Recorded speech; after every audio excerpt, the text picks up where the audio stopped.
Hey, how's everyone doing? Today I'm going to be showing you how to complete the Terminus Easter egg solo and co-op. I'm going to be straight up with you, this Easter egg isn't as hard as what other people are saying online, but the boss fight still is pretty difficult, but I'll give you some tips closer to the boss fight that will help you out severely. Before we jump into the game, let's start with the class setup like always, and for your starting weapon, I recommend bringing in the GS45. For the attachments on this, for the muzzle, I had on the suppressor, on the barrel, I had the reinforced barrel, the magazine had on the extended mag 2. For the rear grip, I had on the assault grip, and then for the stock, I made it akimbo. You don't have to use those attachments if you don't want to, but I would specifically say keep on the akimbo attachment and also keep on that suppressor, because the suppressor is going to allow you to collect more salvage way faster, which is really going to help you out leading up to the boss fight. For the melee weapon, I would recommend just bringing in the knife. That one doesn't really matter as much. For your field upgrade, I would say bring in Frenzied Guard, especially for the boss fight, because it might be a little more rare to get armor plates, which this can really help you out. For your tactical equipment, I would just say bring in the concussions. These ones you're going to probably get rid of later on if you use what I recommend later. And then for your lethals, I would say just bring in the Semtexes, because those are pretty good in general. When it comes to gobblegums, I am not going to go over those because I did not use any in this Easter egg, so you should be fine. Step 1 of this Easter egg is going to be turning on power to each one of the different main locations, and then it's also going to be activating Pack-a-Punch, which you can do directly after turning on power. Now the game tells you how to do this, but I'll go ahead and go over it real quickly. There's 3 AMP generators you need to find and interact with, and they cost points. In solo it's 500, and in co-op it's a minimum 1000, but it could scale up depending on how many more people are in your game. The first generator can be found directly when you spawn in front of you. It'll be inside the guard station. The second one can be found inside the living quarters, and then finally the last one can be found inside of the bio lab. Each time you interact with these, a timer is going to start, and then a bunch of zombies that have purple glowing eyes are going to spawn in as well, and they will be trying to attack the generator. Your goal is to not let the generator's health get down to 0. The timer also lasts for about 30 seconds or so just keep that in mind. When all 3 of the generators have been completed, inside the bio lab underneath the water, you'll be able to find Pack-a-Punch, and the machine or the control panel directly in front of Pack-a-Punch you can use to raise the lift. Step 2 of this Easter egg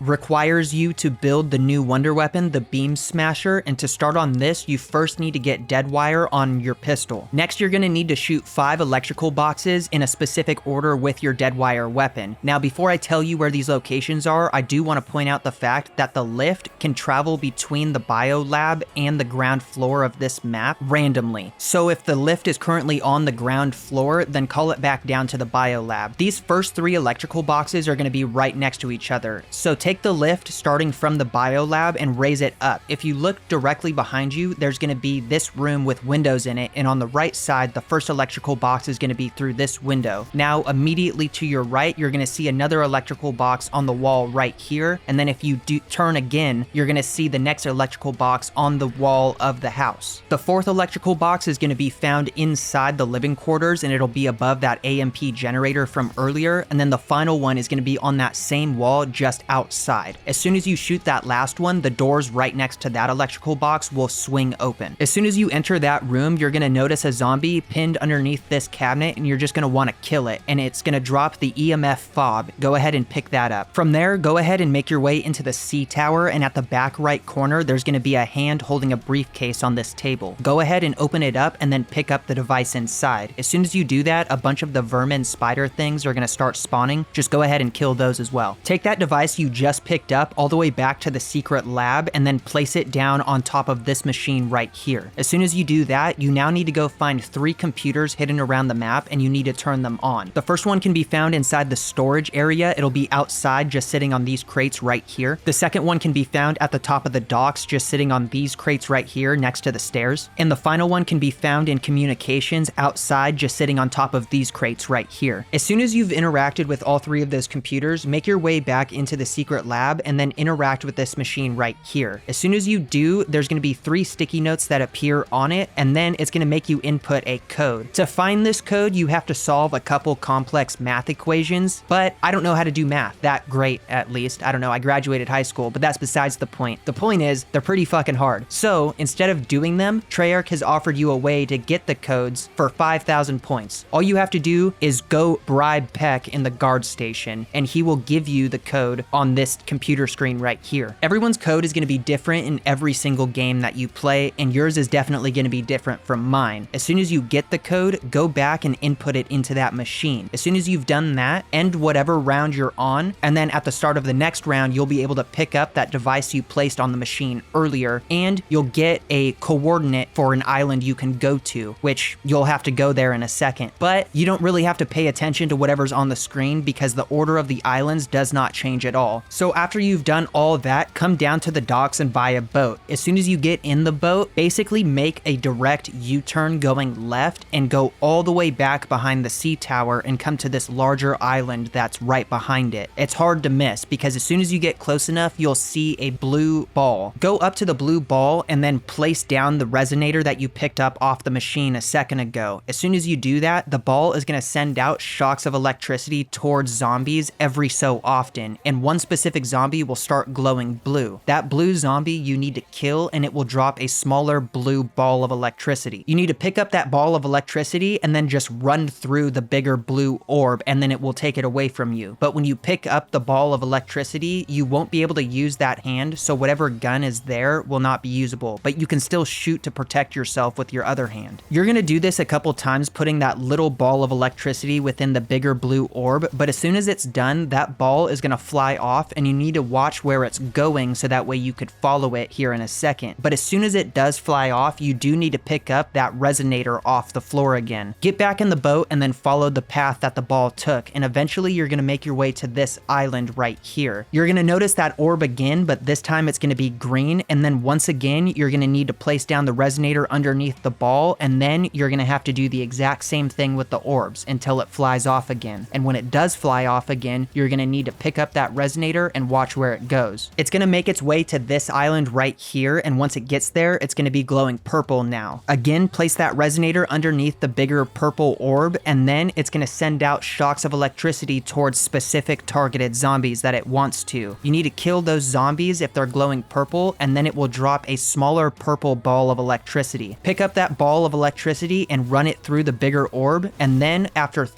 about 2 to 3 times of doing that, the orb is just going to straight up disappear. In place of the orb is going to be the AMP munition, and you need to pick that up. As soon as you do, make your way back to that secret lab, and in the back right corner is going to be the crafting bench for the Beamsmasher. So go ahead and craft it. Now we can move on to step 3, and to start on this step, you need to go find each one of the 3 different tentacle traps. There's one in the living quarters next to Jug, and then there's 2 down in the bio lab, 1 at each entrance. You need to activate each one and then shoot it with the Beamsmasher, and one of them is going to drop a hard drive. You don't technically have to go to all 3 of them. You could get this on your first try, but it's good to know where all 3 of them are, because if you don't get it on the first one, then you could get it on the second or third one. But basically, you just need to shoot it with the Beamsmasher for a couple seconds, and if a hard drive doesn't pop out, then oh well, go to the next one. If it does, then pick up that hard drive. When you get the hard drive, bring it back to Peck and place it down inside of this deposit box right here. As soon as you do that, you now need to go look for 3 different things that give you 3 different numbers, and 2 of them aren't obvious, but one of them is. For the first number, come inside the interrogation rooms, and behind this fence you'll see a clock on the wall. You need to note down which number the hour hand is at. It's kind of hard to see in the footage because I have my FOV zoomed out, but in your game it's probably easier to see where it's at. The second number is going to be inside the mess hall, and it'll be on this cork board. Look at the playing card that's down towards the bottom, and whatever number that is going to be your second number. If you get an ace, then it's just a 1. For your third and final number, come inside of the engineering room, and on this wall you'll see a poster that says safety first, and this will also display a giant number on it, and that's going to be your third number. Go ahead and write all these down in order of the clock, the playing card, and then the safety first sign, and that's going to be your order of numbers. Go ahead and make your way to the giant containment chamber in the center of the bio lab and interact with it once. The porthole in the center is going to open up, and it's going to reveal Maya's brother. When the dialogue between all the characters is finished, you're then going to be able to interact with that number pad, and that's where you're going to input those numbers you just got a second ago, so it should only be a 3-digit code. Just backtracking slightly, my numbers were 2, 3, 8, and I got those numbers by going to the interrogation room and looking at the clock, and on the hour hand it was at 2. Then I got my second number by going to the playing card in the mess hall, and my number was 3 on the card. Then I got the final number by going to the engineering room, and on the safety first poster, it read out 8. At this point, we're going to be going on to a mini boss fight, and this boss is actually pretty difficult, so let's go over a quick little setup to kind of get you prepared for it. For perks, I recommend just bringing in Jug, Quick Revive, and PhD, and then for your weapon, if you're holding either the single GS45 or the Akimbo GS45s, then I recommend having at least tier 2 Pack-a-Punch and having it at a purple rarity. Those GS45s, when Pack-a-Punched, really mess his whole day up, so they're really going to be useful and helpful. You'll get this done quick. So now that we've gone over that, on each one of the 4 sides of the containment chamber, there's going to be these little like twist knobs that you would have to grab and twist. In solo, you only have to interact with one, but depending on how many people are in your game, you all need to interact with them at the same time. The power is going to cut out, and then the containment chamber is going to open, as well as the boss will spawn in. You basically just need to run around, and a bunch of zombies are going to be spawning in, and these zombies will be like super sprinters, so just be careful with them. I would say focus all your fire on the boss, because like I said, those GS45s are going to mess his whole day up, and you'll get this done in less than 30 seconds. I'll even let the clip play out so you can see how fast I did this.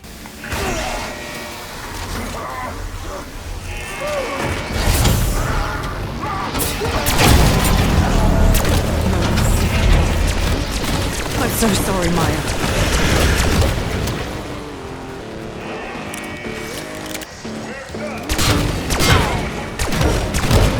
I'd say I was sorry. I don't know. As soon as you kill that boss, a cutscene's gonna start, but that's not the end of the Easter egg. Step 4 starts by jumping down into the water in the bio lab, and you have to swim in a giant circle looking for a key card. It stands out pretty well because it glows with a yellow outline when you're underwater, and even above water, just on the surface, you can still see it. Pick up that key card, and as soon as you do pick it up, make your way over to the shipwreck, first buying a boat so you can get there. And in the back, there's gonna be a hole. In the hull, you cannot believe how many times I had to re-say that, because damn, that sounds similar. But anyway, go through it, and you're gonna see a ladder going up into a secret area, and that's why you needed the key card. A bunch of the spicy mosquitoes are also gonna spawn, so just take care of them real quick. Climb up the ladder, and inside of that little room, there's gonna be 2 Aether canisters that you need to pick up. But when you pick up one of them, it's gonna instantly start a lockdown, and this isn't hard. Just kind of run around in there and kill a couple zombies until eventually it ends. But when you do finish the lockdown, you're then going to have to pick up one of those Aether canisters. Now, in solo, you can only hold one at a time, but in co-op, you could have another person pick up a different one. Around the map, there's going to be 3 fuel lines that are broken, and you need to repair them using the Aether canisters. The first one can be found as soon as you leave the ship. If you go left from the way you came in, there's going to be an island, and right on the shore of the island, you're going to see it right there. The second one can be found underneath the sea tower, and it's going to be kind of like in the corner closer to the water. The third and final one is going to be in the tunnel going into the bio lab. It'll be on the side of Speed Cola, and it'll be kind of pushed up against the wall on the right side. So in solo, just remember you can only hold one at a time, and there's 2 Aether canisters in that little room. As soon as you repair one of the fuel lines, you're going to have to go back to the shipwreck, pick up the second one, and then repair another fuel line. And the third fuel line is already going to be repaired for you. So then that makes it easy in co-op because 2 people could just hold the Aether canisters and go to different fuel lines to check on them. Also, real quickly, when you're holding an Aether canister, you cannot run. It will not allow you. Before this next section, I will have to say that I do recommend you buy 2 monkey bombs from the crafting bench. They cost about 1,000 scrap each, and they're going to severely help you out in this next part of the step. Come up to the guard station, and there's going to be a ton of dialogue, and as soon as it's all over, Peck is going to give you a hacking device through the deposit box. Go ahead and pick that up, and then now you're going to need to make your way around all the islands on a boat and look for 3 specific buoys. These buoys aren't hard to find because they have a red flashing light on top of them, and then they have a satellite dish attached to the top of them as well. It's kind of hard to explain where the 3 of them are because since they're in the water, there's no defining landmarks that are like nearby to be able to like tell you where they are. So just basically weave in and out of the islands until you see a specific buoy that matches the description of what I just said. As soon as you find your first buoy, go ahead and press your body up against it while sitting in the water and hold your interact button on the buoy, because then you're gonna start pulling out the hacking device and hacking the signal. And as soon as it's done, a 2-minute timer is gonna appear on your screen to go find the other 2 buoys. This isn't gonna be super difficult because even though the ocean is big, like I said, they have satellite dishes attached to them and they're kind of flashing red towards the top. So just drive the boat around until eventually you see another, and then until you see another one. When you've hacked all 3 of them, there's gonna be a bunch more dialogue that's gonna start playing, and as soon as that's done, you're gonna see a 5-minute timer appear on your screen. You're gonna have to go back into the biolab and you're gonna have to you're gonna have to disarm 3 bombs inside the biolab. These bombs take forever to disarm, and that's why I had you grab the monkey bombs. There's gonna be 2 bombs on the lower level of the biolab, and then on the upper level, there's gonna be 1. I would say as soon as you get into the biolab, just start hacking one of them, and every so often, kind of like stop for a second to shoot the zombies around you, and then just get back on it as soon as you can, because otherwise you will lose progress on these things. So get your first one done without a monkey bomb. Then the next 2, as soon as you get into the area or you find it and you see it and you know it's a bomb, throw your monkey bomb and then start disarming it. It's gonna blow up like a 3/4 of the way through being done, but by the time all the zombies get over to you, you'll have had that bomb disarmed. So then for the 3rd one, you're gonna wanna go ahead and do the exact same thing, finding that 3rd bomb and then throwing a monkey bomb and disarming it. As soon as you're done with all 3 of them, this will be the point where the boss fight will start. This boss fight does not take a long time if you do what I tell you to do. A lot of people make it seem harder than it actually is, or it looks harder than it actually is. So let's get you started with the setup real quick. For perks, I brought in all of them. If you wanted to sit there and fly through a couple rounds and bring in all the perks, you don't really have to do that. The main ones you need are PhD, Quick Revive, and Jug, and maybe Stamina. Stamina would be a good one too. You also need to make sure that your Frenzied Guard is full, and you'll need to make sure that you have tier 3 armor plates. Other than that, when it comes to your pistol, which I highly recommend bringing that in because it's super powerful, have it at a legendary rarity and have it at tier 2 pack. I would not recommend packing it to tier 3, specifically because you're gonna have to buy ammo a lot during this boss fight. If you pack it to tier 3, ammo is gonna cost about 10,000 points per buy, but if you only pack it to tier 2, it's gonna cost 2,500 per rebuy of ammo. So then the last couple points would be, make sure that when you go into the boss fight, have at least 10k points to rebuy ammo, and then also bring in a chopper gunner score streak, because this will help you out in the last like quarter of the boss fight. Also, if you don't already have one, whether you're in solo or co-op, go ahead and make sure that you bring in a self revive. To enter this boss, there's going to be a white door that opens up in the biolab next to where Melee Macchiato is. It'll be on the left side. In co-op, everyone's going to have to vote to go into it, but in solo, interact with the door, and after like 5 seconds, it'll pull you into a cutscene. When that cutscene's over, the boss fight will start. As soon as you're able to move within the boss fight, just absolutely lay fire on this dude's face. Just lay into him with the dual wield pistols, or the single one if you have the single one. Dual wield would be better though. I'm just gonna reiterate if you're watching this before the boss fight. He's gonna have a couple weak points that spawn on his shoulders every so often that will appear, and they'll be glowing red and they look like blisters. If you shoot those, you'll do more damage faster, and he only has basically 2 attacks. One of them is where he slams his tentacles down in front of you and he will wipe them across the entire platform. The second one is he'll have tentacles kind of like around the outside of the playable area, just constantly shooting like acid balls at you. So if you just keep moving, you can avoid those. But whenever he slams his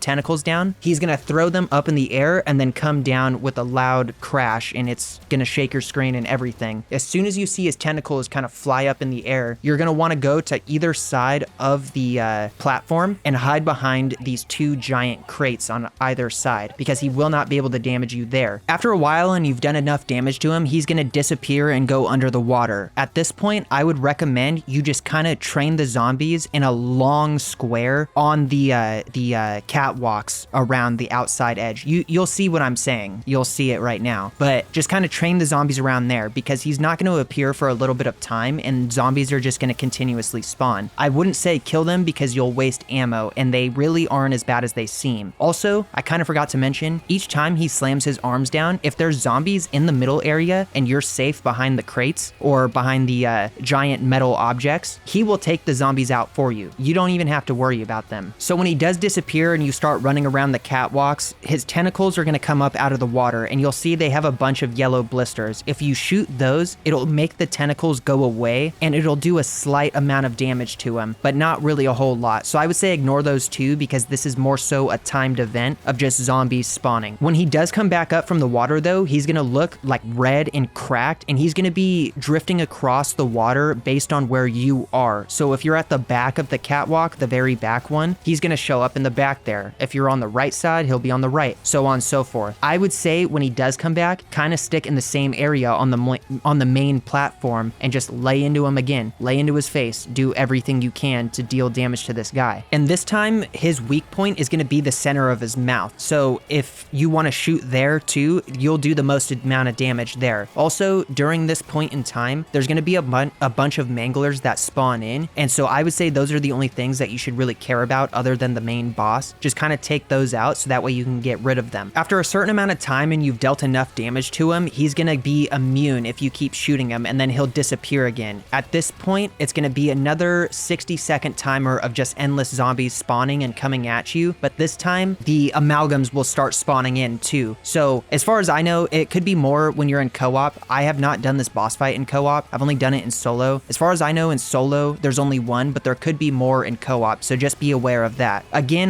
though, I would say take care of the amalgam as quick as possible so that way you can get it out of the way. When the boss finally does come back, this time he's going to be glowing blue, and it'll look like he has a shield on him. I had you bring in the chopper gunner because this is the exact phase at which it's going to be needed, because it's really useful right here. The reason why he's glowing blue is because he can do a wipe attack now, and basically what he'll do is basically make it look like you're running. On your screen you'll see like these light wisps going by you, and that's how you know he's about to do it, but sometimes it takes a while for it to proc. To completely negate this, go hide behind one of those two giant metal things on the main platform and pull out your chopper gunner and absolutely tear into this dude with the chopper gunner. You're going to be doing a massive amount of damage to him, and even if you don't kill him with the chopper gunner, that's okay, because he only has a little bit of health left and you should be fine from that point on. So then yeah, as soon as the chopper gunner's done, just continuously do the exact same thing that you've been doing, only this time you can't really train around in a bigger square. You have to stay on the main platform because he blocks it off. But once again, lay fire into him, and when he's dead, the Easter egg ending cutscene will begin to play in game. For completing this Easter egg, you're going to get the achievement No Mo Modi, and when the cutscene is over, you're going to get the option to either end your game or continue your game. If you choose to continue the game, you're going to spawn back in spawn, and you're going to get a bunch of rewards, and the rewards are going to range from stuff like Pack-a-Punch ether crystals, ether tools. You'll get a ton of points. You'll even get new weapons if you want to try them out,